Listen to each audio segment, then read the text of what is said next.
আসসালামু আলাইকুম, কেমন আছেন প্রিয় বন্ধুরা? কৃষ্ণচূড়া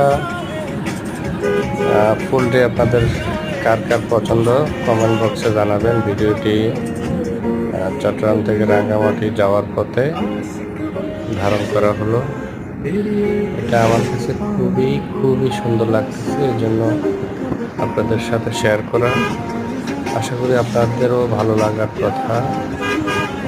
কাদের কাদের ভালো লাগছে আপনারা অবশ্যই শেয়ার করে কমেন্ট বক্সে ইনশাল্লাহ জানিয়ে দেবেন আপনার মতামত। আর ভালো লাগলে অবশ্যই আপনার মতামতটা জানাই দিলে আমাদের ইনশাল্লাহ ভিডিও করতে আরও সহজ হবে, আমরা উৎসাহ পাবো, আরও সুন্দর সুন্দর ভিডিও ইনশাল্লাহ আপনাদেরকে দেব। সবাই ভালো থাকবেন, সুস্থ থাকবেন, আল্লাহ তাআলা সবাইকে ভালো রাখেন, নিরাপদে রাখেন এই কামনাই করি। ফি আমানিল্লাহ। সবার প্রতি দোয়া ভালোবাসা রইল। আল্লাহ হাফেজ।